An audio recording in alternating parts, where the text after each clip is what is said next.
I think all of the musicians, we are really critical. We are not preparing something or playing projects or preparing pieces like that. Well, let's see. We are always very critical, and we like to search for the errors or for the things we didn't do the best and how to improve them. It's also important, however, to look on the other side and to say, okay, I have to improve on that or ameliorate that. But this part was also very beautiful, and I enjoyed it. And yeah, I would say it's important to have a good balance.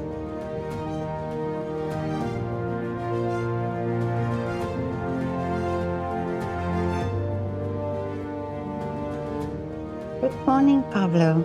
Good morning. It's so great to see you. You too. Thank you very much for the invitation. It's a great pleasure. And you're the first interview for 2026. So that's great. I am very happy to be the first one of this new year. Happy Yes. New Year. Happy New Year to you too. I just recently saw the interview that I did with you 4 years ago. And I thought so much has happened. And, you know, in that time when we spoke, we didn't know what was going to happen. And I remember you talking about already, you know, still studying, you know, going to Spain and being backwards and forwards. So for you in your career, has a lot changed since then? Has your outlook also changed since then?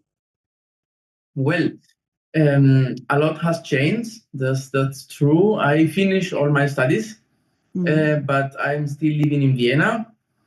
Now I am on holidays in Spain, but I finished my master's of interpretation of orchestral interpretation, Konzertfach, at the MDW.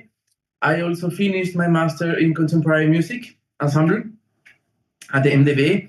And I am working as a teacher, as a freelance musician with different ensembles or groups and orchestras, also substituting sometimes in Volksoper and other orchestras in Vienna.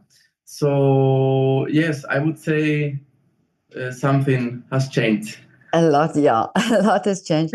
And for you, from studying to being now a freelance musician and then also teaching, was that a big transition, or was it a gradual from, you know, from studying, or always keeping in mind how it will be when you finish your studies? Well, also during my studies, I was working and playing projects outside from the university and teaching also. I would say it was gradual. It was not something that happened suddenly, because I also had connections in Vienna. So for the project, that's important. And I continued doing my project, my teaching, and of course, it's another step out of the university when you're out of the world, like with no teacher who is supporting you. Oh, yeah. Or following you in your steps. But I think it's also a beautiful part of the career, learning how to do alone. Not alone because you always have a teacher, you always have somebody who can hear you for an audition or a project who is important for you, but learning how to be your own teacher. I think that's a really important part of our music world. And do you think, as a musician or as an artist, like you, because you study it, it's many years of studying since you start your, let's say you start at a young age with your instrument, but then you're always used to the feedback and you're always used to corrections, or you're always used to praise. And now suddenly, like you say, you have to be that for yourself. Yeah, because you have no feedback anymore, or at least every week, like we used to have in our studies. You always search for an opinion of colleagues or another professional flutist who can hear you, like I said, before an audition or something. But it's also important, I would say, to build objectives and to say, okay, I'm going to prepare this repertoire or this piece for this audition or for this concert, because then you are focused. Otherwise, it's easy to lose the focus and to say, yeah, I have to practice, of course, because we're always practicing, we're always learning. But like in COVID times, when we had no objective, no purpose, no end of the not an end of the studies, it was difficult. And now when we finish the studies, I think it's also important to keep in mind, okay, I want to do this project and this audition, and that's the way, so you can all learn also to give you your own feedback, but without losing the part of consulting colleagues or another professionals. Is always important, not only listen to yourself. But are you overcritical of yourself? I think, well, yes, I am very critical of myself. I am very strict with what I do and how I do it, because I want to do the things correctly and beautiful and make the best of myself. I think all of the musicians, we are really critical. We are not preparing something or playing projects or preparing pieces like that. Well, let's see. We are always very critical, and we like to search for the errors or for the things we didn't do the best and how to improve them. It's also important, however, to look on the other side and to say, okay, I have to improve on that or ameliorate that, but this part was also very beautiful and I enjoyed it. And I would say it's important to have a good balance.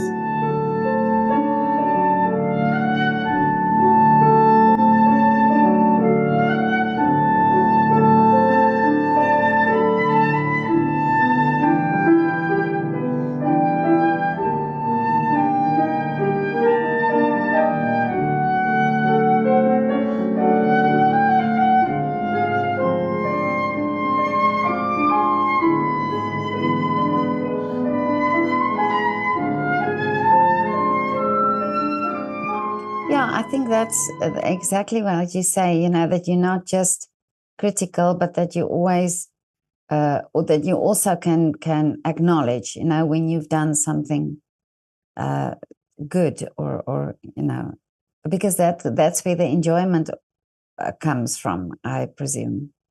Yeah, of course. It's sometimes difficult because we are used to, in our education, also in artist education, I would say, always to look for mistakes or things you can improve. And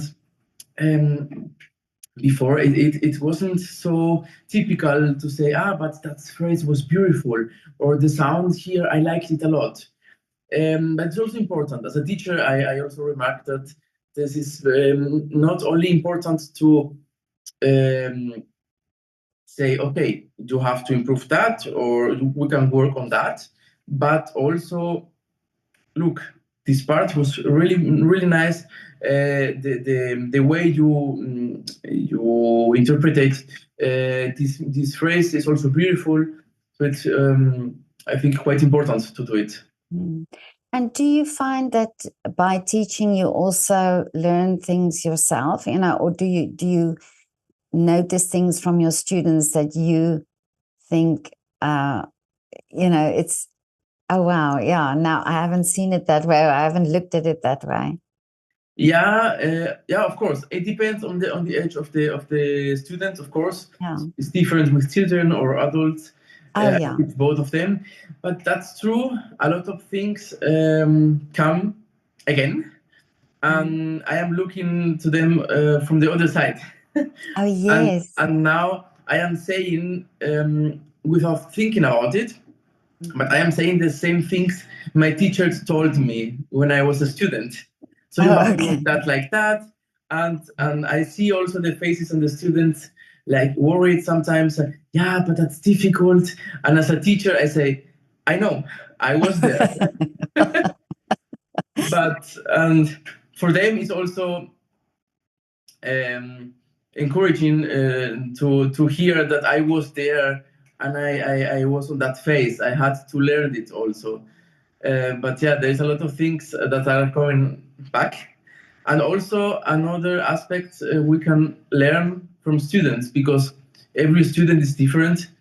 And even though you think, okay, I'm going to teach that like that because that's how it's supposed to be, or I would like to expose it like that. But every person is different, and you also learn to search another way, or how to help the students, and also for yourself sometimes. Yeah, but you play also piano. Sometimes, yes. It's not my Okay. main instrument. I play mainly flute, all of kind of flutes, but piano was that initially what you studied? I started actually with the flute Oh, okay. at the age of 4 years old, quite early. It's a funny story, but yeah, because as a child I was very active and I didn't want to sleep. So my parents took me to all kind of activities, sport, English, music, art, and that's how I started with music. And I started with the flute. But what was it about the flute that you liked as a child? It was one of the instruments they offered to me in the music school in my hometown. Oh, okay. I loved the sound, the high notes, and the melodies, the beautiful sound that you can make with the flute. And I thought, that's my instrument.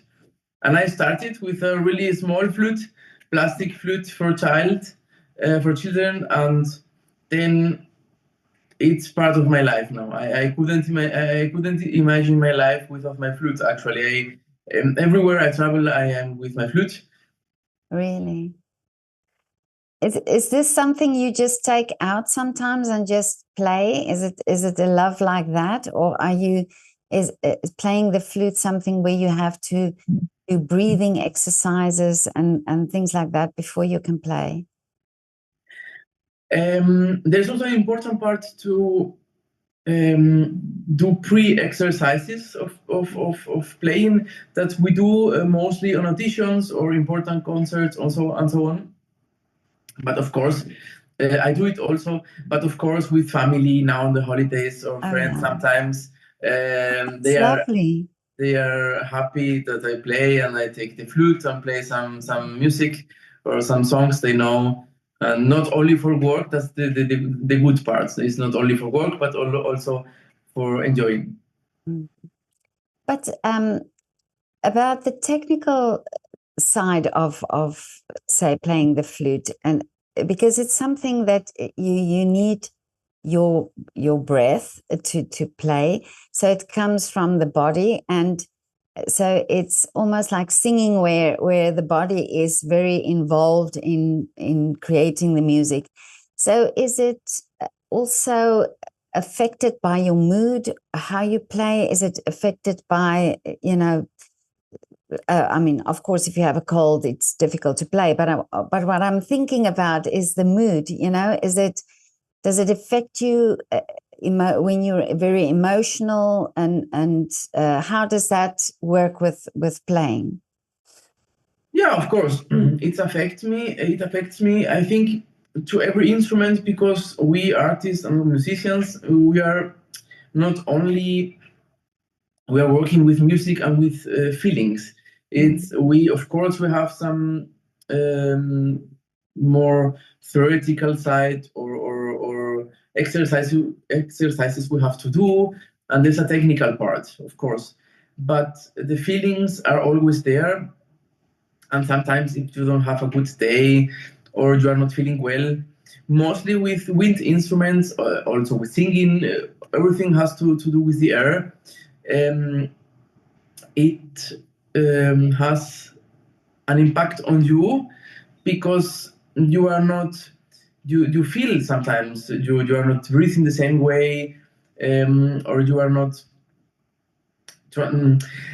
playing, in my case, on the instruments the same way, and you say, today it's not today. But also that happens to string musicians. It's not only to I see. Okay. instruments. Yeah. On the other side, we have to sometimes live with it, because you cannot say, today I'm feeling bad, so I cannot play the concert. Oh, yeah. It's like that. Yeah. And Get we have on to with do our it. best. Yeah, and sometimes it's only our perspective, because sometimes we are feeling like, today the sound I don't like, my sound I am playing not really with my whole body, and you play a concert and the people don't think they don't think the same as you, because they are receiving another feeling.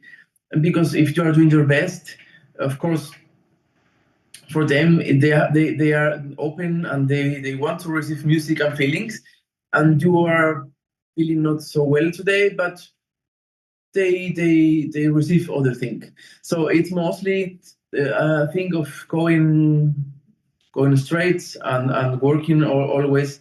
But I would also say it's important, the work we are doing with our body, and to listen to our body, because sometimes we're just practicing and doing the exercises and practicing the pieces, but we also have to, mostly the wind players, to listen to our body. How do we breathe?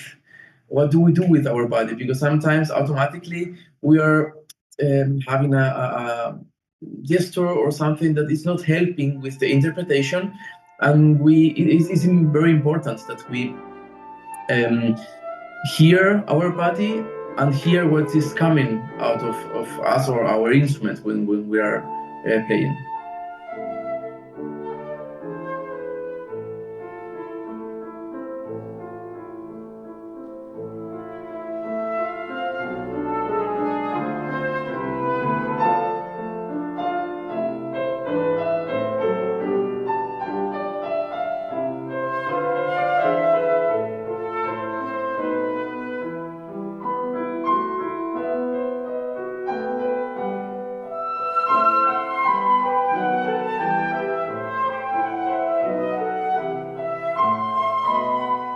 It's so interesting, because it's something you see the players, but it's not always something we realize, that the breath, there's a control also in the breath, and that's part of, like you say, the body and how you project it.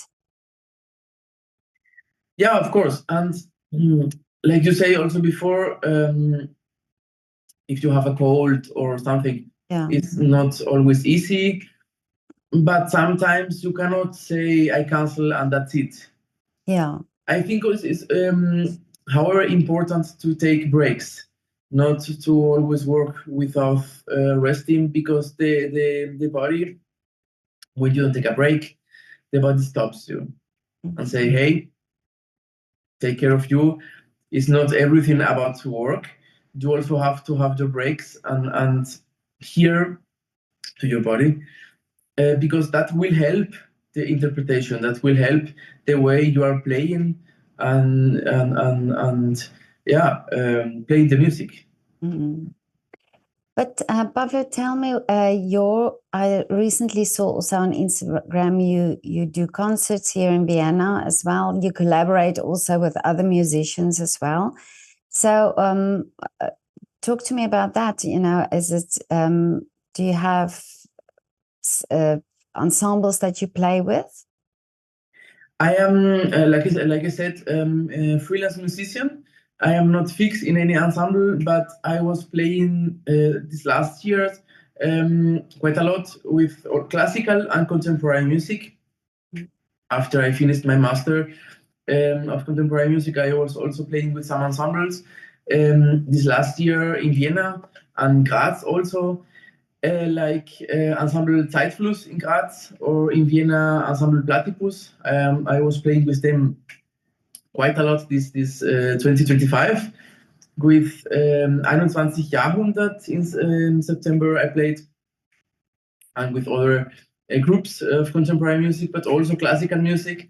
I'm playing with chamber music groups or at the Volksoper. I'm substituting sometimes there and playing projects here and there, and teaching not only in Vienna, but sometimes I am also doing master classes in Spain.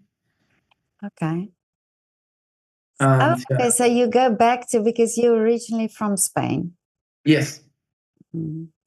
from the south of Spain. Oh, wonderful! But so on the genres that you play, I mean, you say you do contemporary works and classical works. So what do you prefer playing? That's a good question.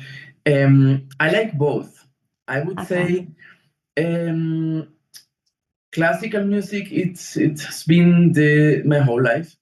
Mm. I enjoy it. I love it. To play in orchestra, it's my dream, and I really have fun when I am playing in orchestra. If it's an opera or a romantic piece, a classical piece, it doesn't matter. But I really have fun enjoying the sound of the orchestra with the colleagues. Contemporary music is another world. I find it also very interesting, and I enjoy it a lot. Discovering how many things we can do with the instruments, because it's another world, it's another music, which also connected with the classical music. But it's interesting to see, okay, I can do some things with my instruments I didn't know. We are not teach to do that in the education normally. And you can also talk with the composers, exchange ideas, how do they imagine the piece, or what can you do to improve the piece. But to answer your question, I like the balance between both of them. I couldn't play only contemporary music. I could play only classical music, maybe. Oh, really? Because I like it a lot. But I like the balance to play classical music, romantic pieces, and playing the orchestra, chamber music. But sometimes contemporary projects are also very interesting, and you learn always something from them. And is it for you? Can you see how you changed by playing contemporary works, like you say, when it challenges a little bit what you do with the instrument? Does it give you then, when you play classical music again, can you see how that influences you? Or can you do you divide? Do you make it? Does it stay with? You know what I mean? Like it's yeah. Well, it's of course different techniques. For contemporary music, usually we have to play different things and different techniques with the mouth and so on. It's it's not. We work on another things than in the classical music. Okay. At the end, I am the same Pablo who is playing, but of course. It's two different worlds. If I have to play contemporary music and then classical music, or on the opposite, I need a little time to reset and be there. Okay. Yeah. But it has given me also freedom, if I can say it like that, to play contemporary music sometimes with people who are not really used to it in orchestra, or some ensembles who are only playing classical music, and sometimes it comes contemporary piece, and I feel free, and I can do that and the other thing, and I am used to it. I am familiar with that language. It's another language.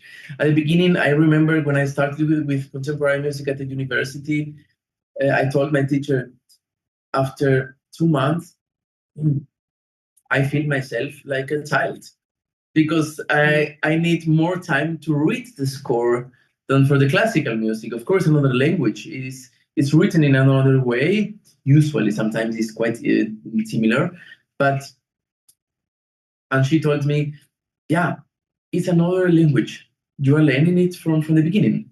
So you have to be conscious, okay, from the contemporary music, you need some time to read, just to read the score and to understand what the composer is talking about. It's fascinating that you say that because you assume that it's a note, you just play a note. If it's but yeah, I can imagine that it's then you have to have a totally different mindset. Yeah, and it's not the classical notation we're used to as the classical musicians. Sometimes they're writing it very clear. Sometimes they are writing some signs, and either they write on the legend, okay, that means that, or you have to talk to them. Yeah, I do it like that, but do you like it, or should I change something? And that's also the interesting part, because with the classical music, we cannot do it. Yeah. And with classical music, are there time periods that you prefer or composers that you prefer to play? I like all the classical music. I love playing all the music, as I said, but that's true. That's the Romantic period, and also French music, where you find different colors and different textures, and it's another language near direction to contemporary music, but not still not on that side. I like a lot because you have to work a lot with the sound, with the colors, and how do you interpret the music.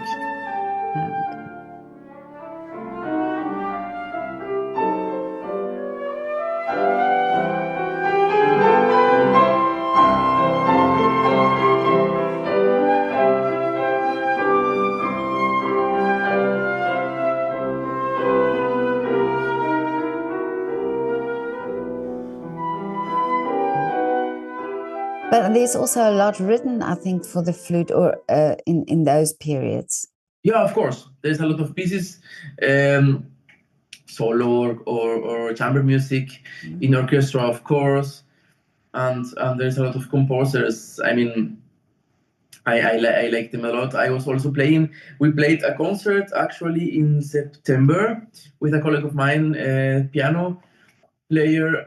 It was a duo, and we played only romantic pieces. The title of the concert was Die Sprache des Herzens, the language of the heart. And we were playing not only solo pieces, but also together. And some composers like Luthier, Tessa Frank, Kachaturian, and a mixture of different pieces.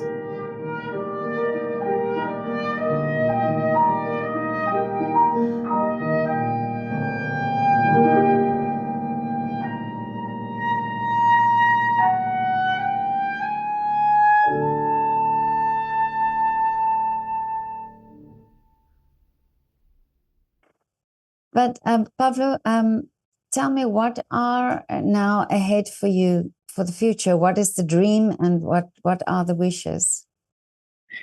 Well, this year starts with a lot of energy and good work.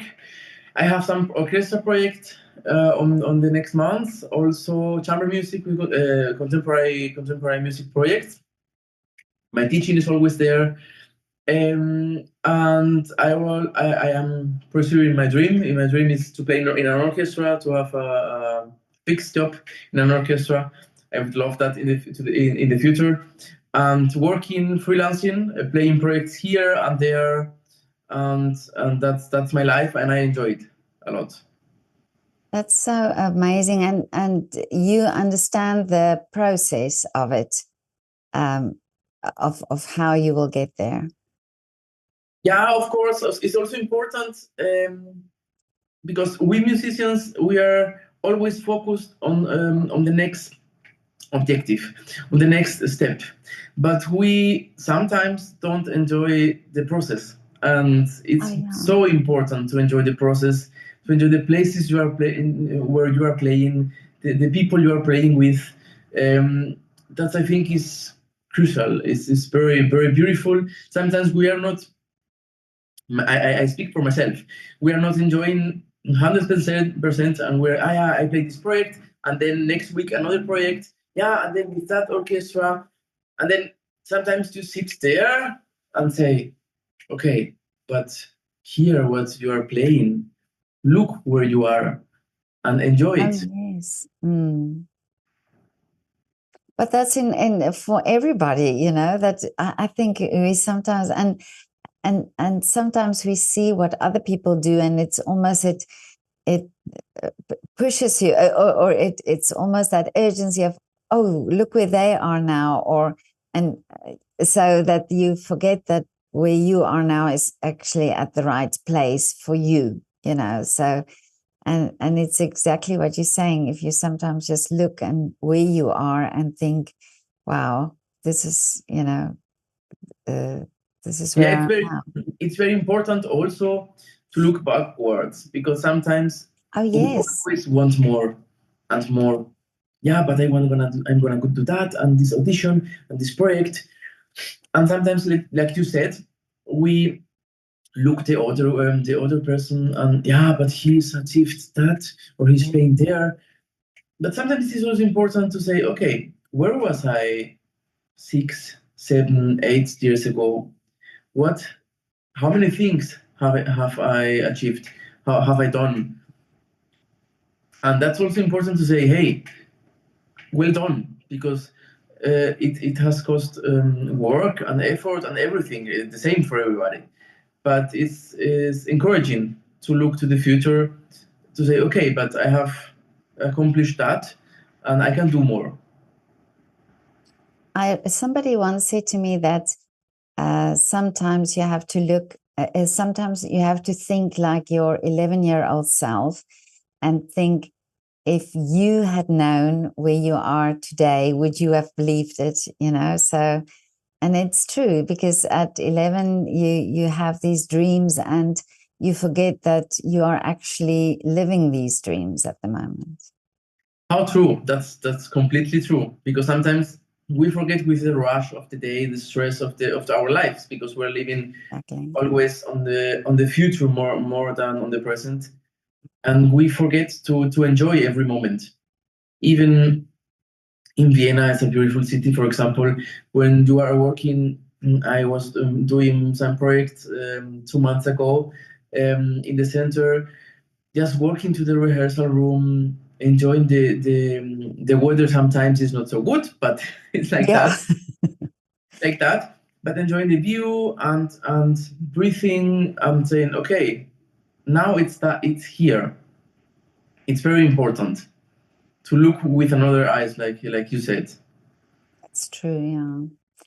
Pablo, this was so great to talk to you again, and it's so lovely to think that we met in lockdown, and when I took your picture, and it's wonderful to talk to you again and see how far you've come, and from that time, you know, and but yeah, lovely. Always admire what you do. That's true. Thank you very much. It was for me really a pleasure to meet again and to talk to you again after all this time. It's beautiful that you are still doing these interviews and giving a voice to the artist, and I enjoy it a lot. Thank you very much. That's great. I'm so happy about that.